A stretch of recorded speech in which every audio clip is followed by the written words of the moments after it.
Tipos de microprocesadores, memoria RAM y discos duros. En los procesadores encontramos el Atom.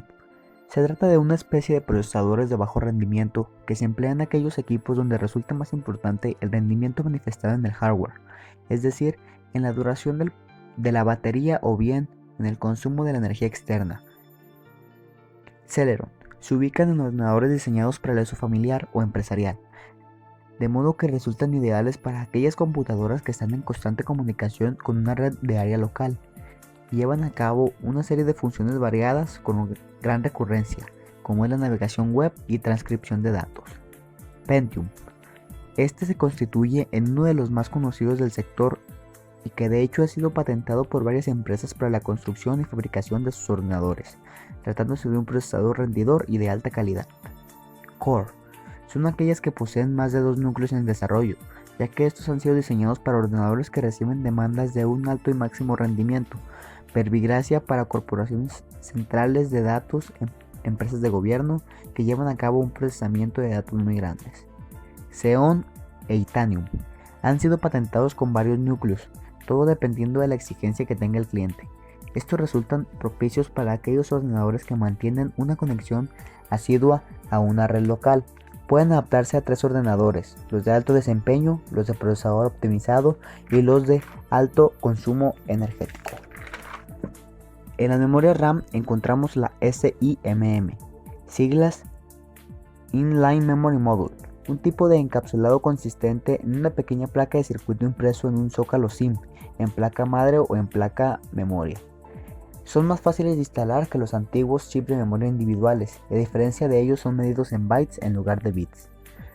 Tenemos la memoria RAM DIMM, siglas en inglés de Dual Inline Memory, un tipo de encapsulado consistente en una pequeña placa de circuito impreso que almacena chips de memoria, que se inserta en un zócalo DIMM entre la placa madre y usa generalmente un conector de 168 contactos.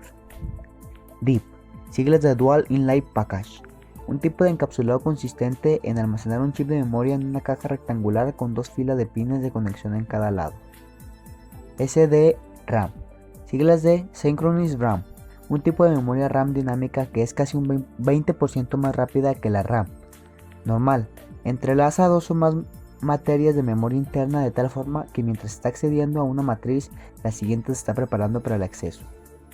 FPM, siglas de Fast Patch Mode, memoria en modo paginado, el diseño más común de chips de RAM dinámica. El acceso a los bits de memoria realiza por medio de coordenadas, fila y columna. Por último tenemos los discos duros. Se clasifican en SAS. Estos discos son muy solicitados para el empleo en servidores. Es posible conectarlos hasta con 6 o 7 metros de distancia y de ahí en adelante cubrir hasta 24 computadoras. CSCI. Estos discos son muy solicitados para el empleo en servidores y controladores que se operan. Tienen una interfaz muy pequeña y son muy fáciles de instalar. ID, ATA y PATA. Cada clase de disco duro representa o quiere decir: ID es la abreviatura de componente electrónico integrado. ATA es la abreviatura de tecnología avanzada de contacto. PATA es la abreviatura de tecnología paralela avanzada. Disco duro SATA. Esta sigla significa tecnología avanzada de contacto y se distingue por funcionar con una velocidad cercana a los 150 MB por minuto. SATA 2. Este dispositivo dispone de una mejor capacidad debido a que funciona hasta con 300 MB por segundo, lo que representa que su tiempo de respuesta es muy bueno. Disco duro SATA 2 tiene como diferencia en comparación con el SATA es que realiza sus actividades en 300 MB por segundo, lo que es casi 3 veces mejor. Arquitectura de las computadoras. Este es el diseño de computadoras y su estructura operacional fundamental de un sistema CPU, es decir, es un modelo y una descripción funcional de los requerimientos y las implementaciones de diseño para que varias partes de una computadora con especial interés en la forma que la unidad central de proceso, o sea CPU, trabaja internamente y accede a las direcciones de memoria. A continuación nombraré unos componentes internos. Tarjeta madre. Es tarjeta de circuito impreso a la cual se le conectan los componentes que constituyen la computadora. Disco duro. Disco con una gran capacidad de almacenamiento de datos informáticos. Memoria RAM.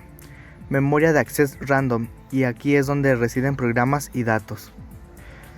Ahora explicaré los componentes internos y quién los constituye. Componentes internos. Son todas las partes fundamentales que están dentro del gabinete.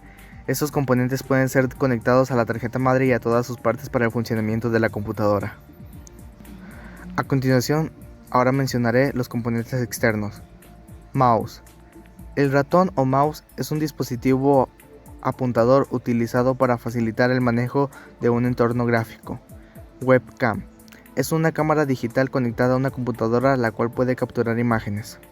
Teclado. Inspirado en el teclado de máquinas escritas y envía información a la computadora para poder escribir. Cada tecla es un comando. Explicaré quiénes conforman los componentes externos. Son las partes extras que se conectan al gabinete por afuera, ya que son componentes extras, se usan para dar una mejor experiencia al usuario. Bien, estas pueden ser opcionales o no.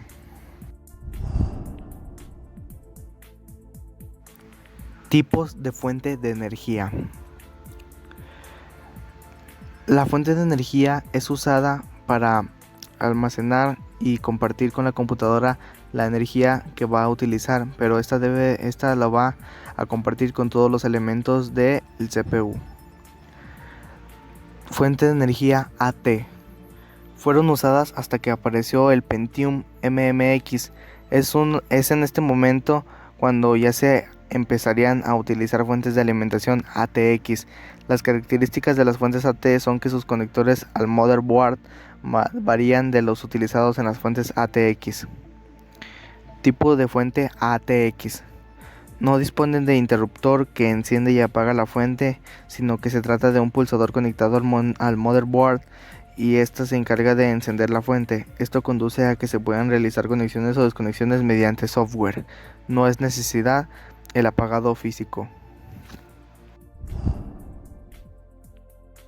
Puertos que se pueden encontrar en una computadora. Comenzamos con los puertos USB. Se conocen también como Universal Serial Bus y cuentan con la capacidad de permitir la conexión de varios tipos de dispositivos periféricos a la computadora, tales como el teclado, el mouse, entre otros. Puerto Ethernet. Es un puerto que se usa exclusivamente para la conexión del cable que proviene del módem y a través del cual se va a disponer de una conexión a internet para poder navegar en la red. Puerto PS2.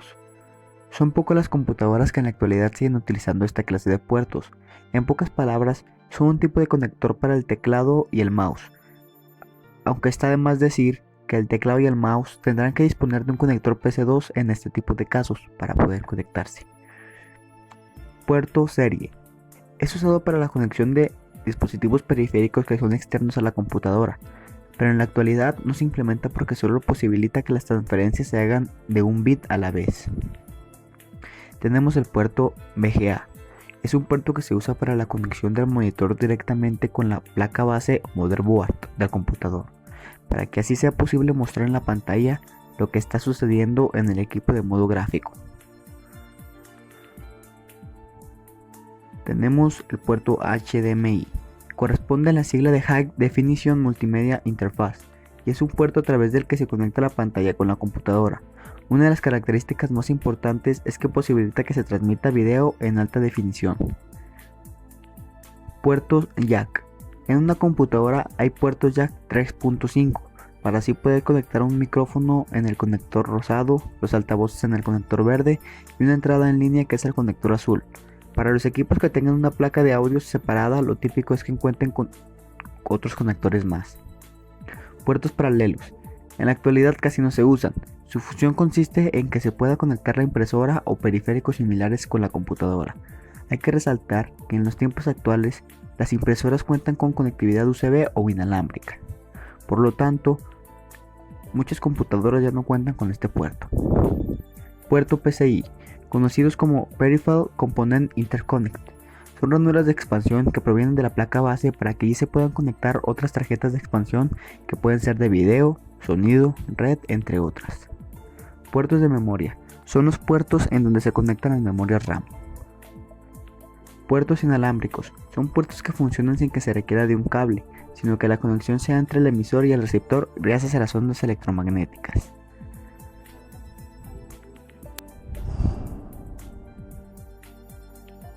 Clasificación de las computadoras en función de su tipo de gabinete. Se clasifican en gabinetes convencionales. Son un tipo de gabinetes que se vende por cantidades a los usuarios comunes y que simplemente cumplen con la función básica de albergar los componentes y protegerlos en sus necesidades básicas. Gabinetes para oficina. Son un tipo de gabinete un poco más cuidado en su diseño y funciones. En este caso la ventilación se le considera un poco más, ya que el computador pasa más tiempo encendido y requiere de este tipo de prevención. Gabinetes gamer. Casi siempre se les acompaña con iluminación LED y un tipo de refrigeración que es superior a lo normal. Sus diseños son más demostrativos y atrevidos. A veces incluyen un vidrio templado en las tapas laterales para mostrar el interior. Gabinete horizontal. Su estructura es metálica de forma rectangular y se ubica de forma horizontal. Se lo cubre con una base de vidrio, lámina o plástico. Gabinete mini torre. Se conoce como gabinete vertical en algunos casos. Se necesita de una superficie plana para ser colocado. Es del gusto de muchos usuarios porque es pequeño. Gabinete integrado. Se le denomina como gabinete all-in-one y esto significa que incluye una pantalla y a su vez un gabinete que comparte esta misma cubierta. Gabinete en forma de torre.